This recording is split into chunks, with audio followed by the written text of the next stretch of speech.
Hey, Pastor Wayne here, doing some more live coaching from your questions that you have emailed and sent in. If you want us to answer your questions here on the air, then be sure to just comment below. We'll be happy to jump in and answer your questions, or you can actually email us, and we'll be happy to get that information over to you.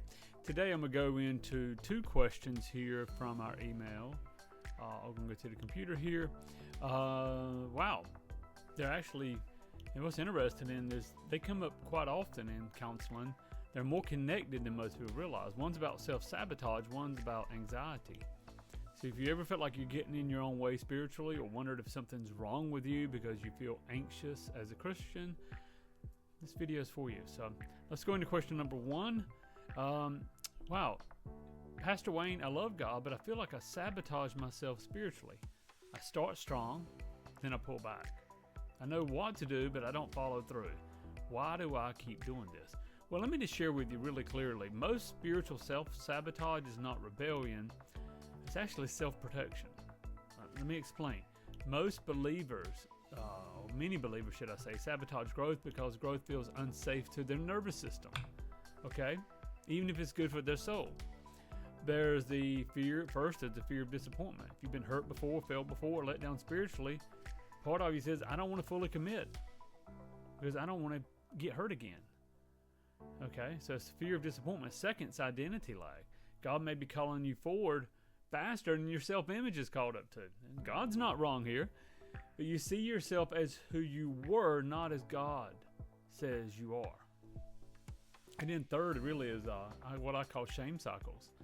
Shame whispers, why try again? You'll just mess it up. And when shame is driving, sabotage feels safer than hope. But here's the truth. You don't sabotage because you don't care. You sabotage because you care deeply. You're afraid to trust again. God isn't condemning you for that. He's inviting you into healing. He's inviting you to walk into the identity He's called you into. Amen? And this leads directly to our next question, because self-sabotage and anxiety often come from the same place. And the question was simple. Pastor Wayne, is it wrong to feel anxious as a Christian? I'm a believer. I struggle with anxiety. I pray, but my mind still races. Is this a sign of weak faith? Well, let me answer this plainly from someone who has dealt with anxiety. Anxiety is not a spiritual failure. It's a physiological. It's an emotional signal. All right? The Bible never says faithful people won't feel anxious. It shows us faithful people who brought their anxiety to God. Anxiety shows up when you've been carrying responsibility alone, you've been in survival mode too long, or you've learned to be strong instead of supported. Here's something real important. Faith doesn't eliminate anxiety. A relationship with God, though, will transform how you carry it. See, God's peace isn't the absence of anxious thoughts. They're going to creep in, but it's the presence of God within the storm. Okay, as my pastor says, you have peace with God, then you have peace of God. And if anxiety meant weak faith, then David, Elijah, Jeremiah, even the disciples wouldn't qualify. So anxiety doesn't mean you don't trust God. It means you've been trying to manage life without enough rest or safety or support. So if you're watching this and thinking, why do I self-sabotage? Why do I feel anxious? You're not broken. You're not failing God. You're responding to pressure without enough support. And healing doesn't start with trying harder. It starts with understanding what your soul has been carrying.